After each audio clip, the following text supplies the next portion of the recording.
Hello and welcome everybody to Booze Hour Community Edition live stream today. You are joining me either via YouTube or LinkedIn. Either way, you should be following me on either one. So if you're on LinkedIn right now and you just came across this live stream, you should hit follow on my profile. If you're tuning in from YouTube, which is youtube.com/DarylandBoo, if you want to head over there from LinkedIn, there should be a subscribe button kind of just down here, or it might be over here, depending on how the screen is laid out. Either way, I go live every Monday morning with Daryl on our weekly update, and we have lots of fun on that live stream. And then I have these Booze Hour Community Edition live streams as well, which are conversations that are outside of the world of F5. So, you know, I am an F5 employee and I talk about F5 a lot, but I also have conversations with folks that are in the Vancouver, mainly in the Vancouver or British Columbia community, people that are doing really cool things. And so that's what our coming guest will be as well. Now, I did want to give a shout out to our community supporters. And so Okta and HashiCorp and WeHackPurple and Equinix are great community supporters of the show. So I just wanted to give them a shout out. And also there's a mailing list as well. So there's a weekly mailing list at DarylandBoo.com. So if you head over there, you can subscribe to that. If you are an F5 customer, it's especially relevant for you because there's lots of F5 technical news on there, but also just kind of general things that we're up to, show links and stuff, not necessarily having to do with F5 is all found on there as well.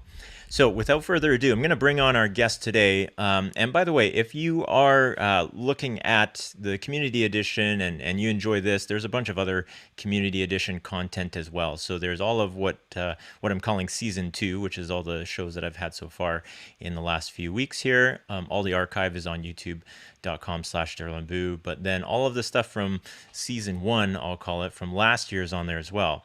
Today's guest is an alumni from season 1. We have on Diraj Goel, and Diraj is, I'll let him introduce himself again maybe, but he's a serial entrepreneur, really keen in the startup space. It's always good chatting with him. He's always got tons of knowledge to share, so I'm really excited to bring him on. So without further ado, hey Diraj, how's it going?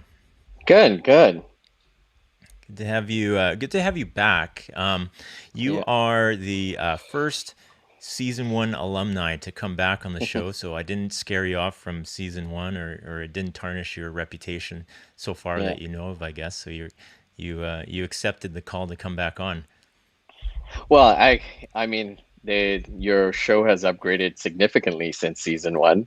There's a whole startup montage and everything. It's excellent, great work. It's showing its progress. Yeah, thanks. Yeah, but I'm excited to be back. I'm excited to be back and share more of the journey that we have together. Yeah, awesome. So maybe for the folks who didn't catch you on season 1 or the first appearance on, do you want to give a quick intro for yourself? Yeah, myself, I've been in tech for 25 years. Started my first company in my teens. doing door-to-door business services for small businesses in terms of hardware support and PC support. This was in the 90s. So fast forward to heading operations at Hootsuite and helping them on their strategic growth path.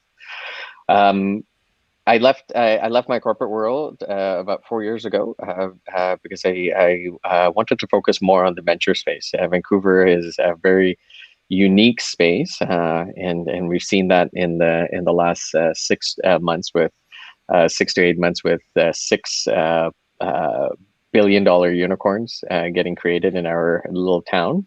I was actually talking to an investor today about that, that Vancouver has that prominence.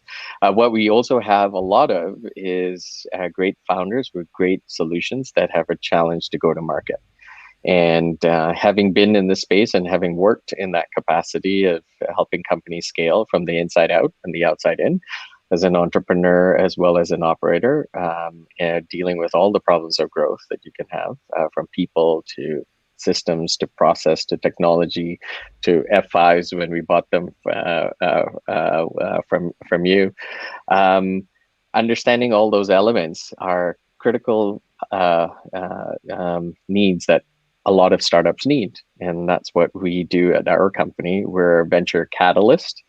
We focus less on the fundraising side with investors in managing our own fund.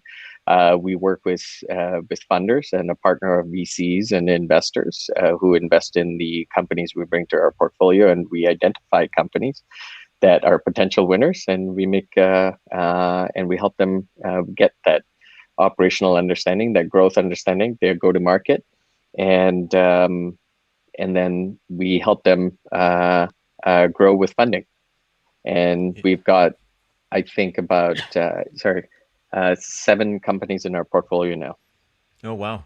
Oh, that's very cool. So, when I first had you on last year, it was a really cool conversation in just trying to, like, for me, understanding what your place is in the market and how you guys help these companies grow. And we were at a time at the beginning of the pandemic there, or just Yeah. shortly into the pandemic.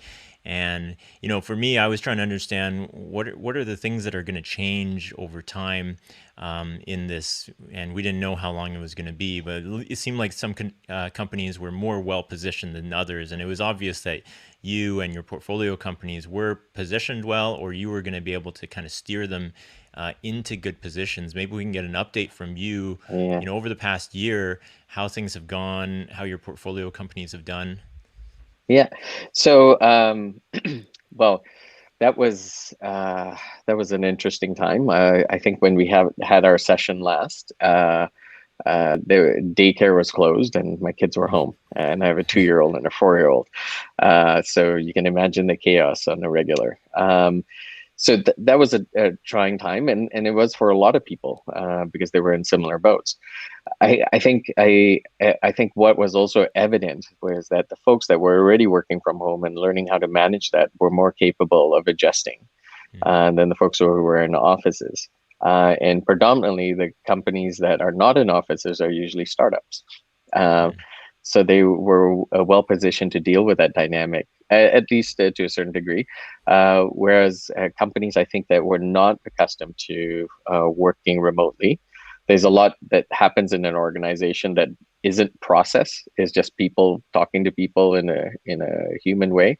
I think they were more challenged. There is always the conversation about a company's not ready to sell to its customers digitally, and that's always an element. But then there's also the internal pain points that companies feel.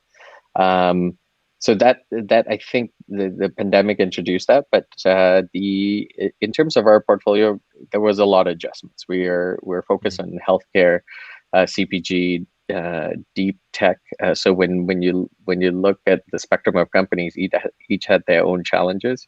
It'd be difficult to really sum it up other than a complete acceptance of a problem and understanding you're going to have to adjust to that problem everywhere you go, whether it's family, business, or whatever. There is not one person or business that has not either been positively or negatively impacted by this pandemic.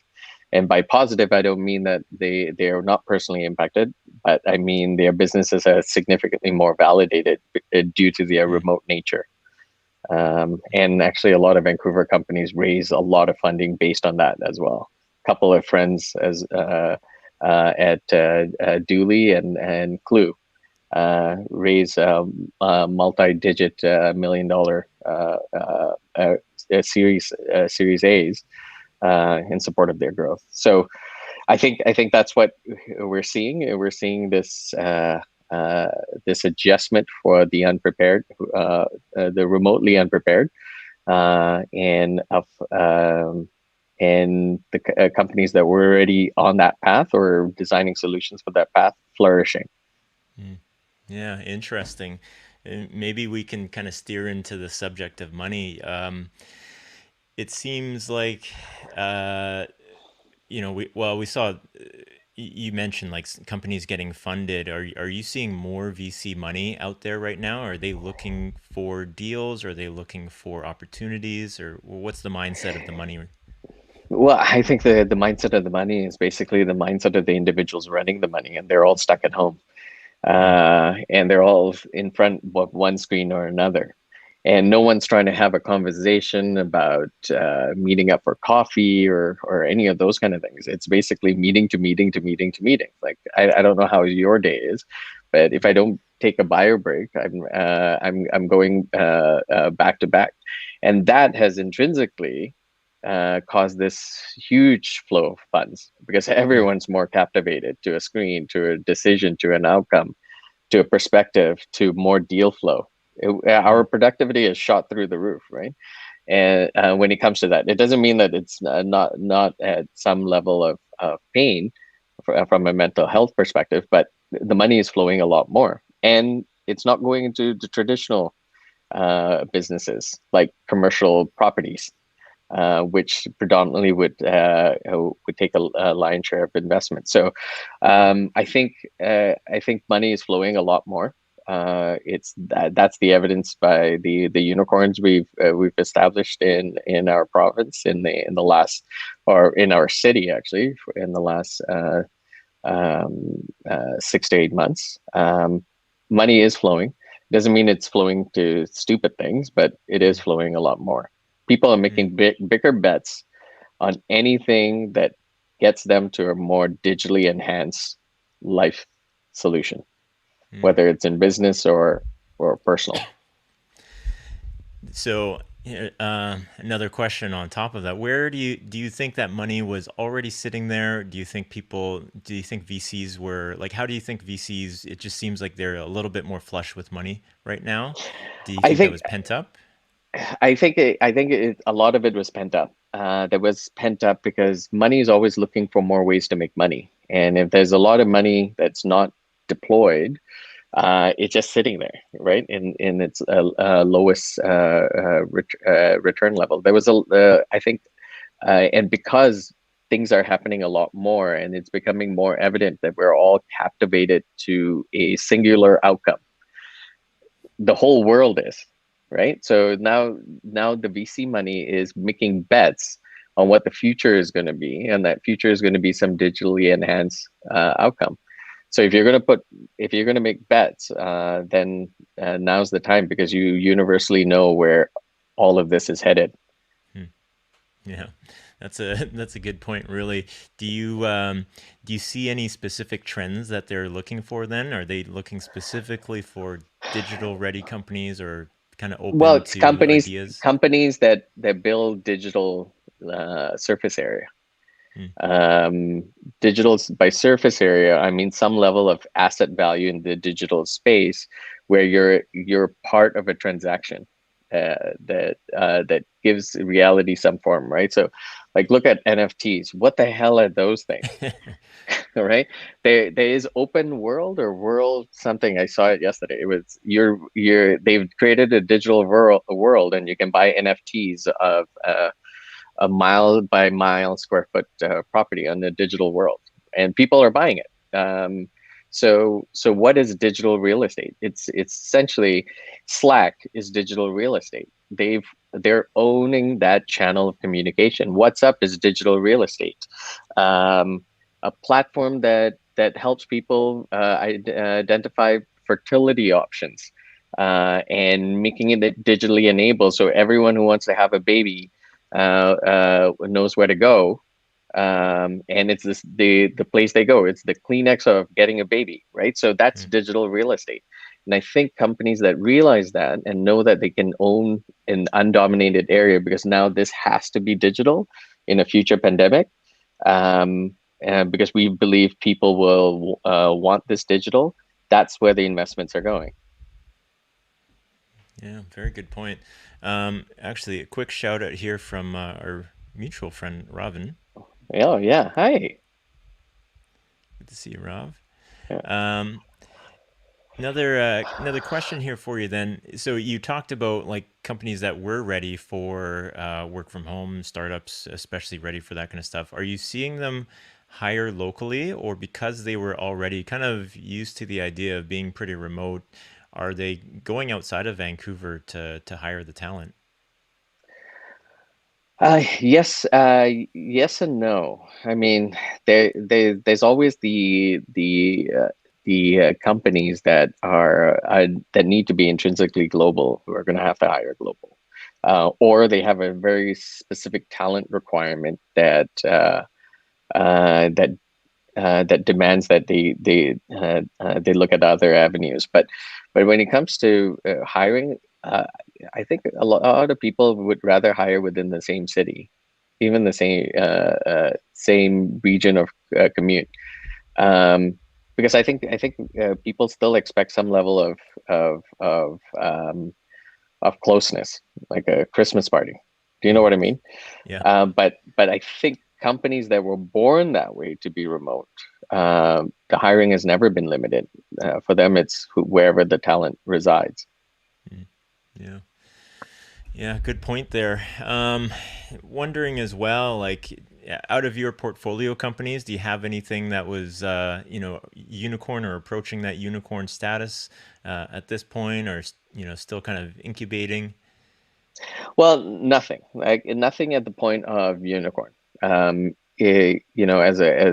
a first time venture builder, my bets are based on my immediate conclusions, and not mine only, but the teams, obviously, um, uh, because we have to make the best decision. So this is where bets are made, and we believe that there's a certain trend that will happen, that will drive attention in the future. And if we can get people's attention, and we know that people are going to give the solutions that the companies we invest in attention, then we know that that's going that and that we know that's going to grow, and we'll see that bet coming to fruition. Mm. So I don't believe this close in. We really know that we've actually hit a home run. Mm-hmm. Yeah, cool. Um, I wondered what your thought, and you started to touch on it as well, but your thoughts on NFTs at this point. You must be watching that kind of stuff, and do you think that's a trend, a flash in the pan, or do you think we're going to see this long term pan out? I mean, what Jay-Z invested 16 million in an NFT deal. Like, um, I'll I'll tell you a story about World of Warcraft. I was actually in a conversation about someone having to, I said, paying money for some digital object in World of Warcraft. The Hmm. transaction was made. It was in the thousands of dollars, and I think this was like 15 years ago, right? So that Hmm. was a non-crypto a non-crypto grounded digital asset. Hmm. And NFTs is the manifestation of that at a Hmm. global level, an accepted registry of value that's globally accepted, not just in World of Warcraft. Hmm. And was there a need for that? I don't know. but people were paying for it in World of Warcraft. What's going to stop them from paying for it? Would I? Probably not. I don't know what that means, but I am also not the Gen Z generation, and I didn't grow up in the digitally born life. I'm part of the transitionary generation, as I assume you are, where we still Mhm. remember when you couldn't call people wherever you were. Do you know what I mean? Like Yeah. you have to make plans on the phone at home to meet somewhere at 5 p.m. And if people didn't show up, it would be weird, Yeah. You couldn't right? check Like and see where they were. you couldn't check. Yeah, yeah. Yeah. So This so I actually, think yeah. NFTs uh, uh, uh, will will stay. How big it gets, it's this the who knows? The human psyche is it's hard to figure out Yeah. sometimes. It's a neat idea, and your example there is a great a great story, an example actually of a use case there. And tangentially, I think something that I've been thinking about for the last little while. I don't know if you've been following it, but the Apple versus Epic case right now. Hmm. Hmm. Epic Games trying to take transactions off of App Store, and Apple not having it, and I see both sides. I kind of get that Apple has to protect this platform that they've been building for 15 years, and then Epic doesn't want to transact on a platform where you have to give them a big cut for just being on the platform. Interested to know, because this kind of comes back to that digital real estate idea that you have, or Hmm. concept that Apple owns the land that you're trying to do a transaction on. What are Hmm. your thoughts on something like this? Well, so how is that any different from an NFT, right? An NFT gives you intrinsic emotional value. An app that you purchased in probably similar fashion, where you're transacting for an app, gives you productive capability at a tactical value, right? Like maybe it's a project planning, maybe it's your Salesforce app, whatever. But you're paying for it, but now it has to go through Apple's platform as opposed to this NFT's platform of transacting. This is all digital real estate.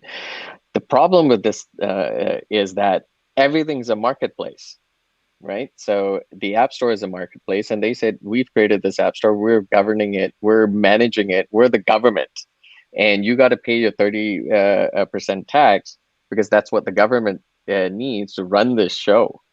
And Epic is saying, I don't want to give you that much. I think it's a monopoly. I think this is a big problem for every marketplace that does this. Etsy, what's to say that one argument of ownership or the tax that the developer has to pay to the platform is going to be any different from the seller to Amazon, right? Yeah. I think this is an interesting problem because it's the owners of the real estate charging their tax to the users of that digital real estate. Yeah. And I think this is going to be an interesting way to play out because how far can the government go into the government of Apple's platform? Yeah. So are you on this? You're on the side of the platform then, the landlord, if you will. Well, I mean, if the platforms all play nice all the time and they do the right thing, like Apple, I think they did cut their fees in half, if I'm not mistaken. Went Yeah. from 13 to 15, if I remember correctly, connecting all the dots. So if they do the right thing and recognize that they've got the economies of scale and this is just a cash grab, and they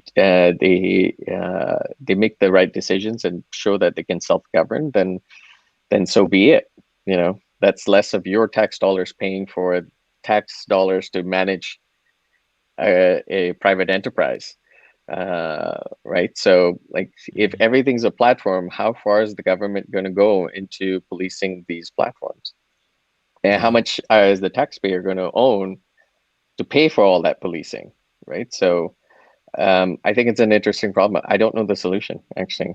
Yeah. I really don't. Like, should the government do it? Should Apple do the right thing? And what is the right thing by whose definition? Yeah. Um, So Yeah. I think my problem is I try to think through all the angles, and it's hard for me to take a side because I don't know what the right answer is. Totally agree. And I commented on somebody's LinkedIn post about this, but as a buyer of V-Bucks on Fortnite for my kids, I would love a discount, but at the same time, I realize that Apple has worked very hard to build this platform that everybody can live on and build mobile, a mobile platform that people can play it on. So maybe Fortnite It wouldn't exist in the way it does if Apple that has didn't a exist. responsibility to its audience, just like a government has a responsibility to its people. And that responsibility is going to translate in the sentiment of the crowd. What is the crowd Mm, saying? The democracy is by dollars spent. The votes are by dollars spent, right? So if the public doesn't agree with the decision and thinks that that's the wrong thing, corporations will bend to the will of that public. And I think that's where these corporations start to identify with what they need to address as being social corporations. The investments in diversity, the investments in training people and acceptance, the investments in not biasing hiring decisions. That tech companies that are building solutions for that, right? For recruitment, where you can mhm. you can do hiring in an unbiased way. So, um, so I think when corporations make these investments, they show their audience that they can self-govern and do the right thing. I think that the challenge is that historically, corporations haven't done the right thing, and so we have a distrust of corporations. But I think companies like Apple are trying to do the right thing. Is I mean, is the right thing um, is is the answer going to be told in the share price? Is that what tells us what the right answer is? Well, if it goes to court, then it's the court's decision, and that affects the share price, right? Yeah. It's not the share price; it's not affected by the revenue decision, or something to do with revenue or a customer's ability to purchase. So, so I think these are complex problems and there's going to be complex solutions to these problems. I don't think it's any one group of people sitting on one side saying, "Hey, this is what the answer is," and then another group is sitting on the other side. But I think both have to have a day in court where they can actually make the arguments one way or the other. It's going to come down to some group of other individuals who are going to say what's the right thing and what's the wrong thing.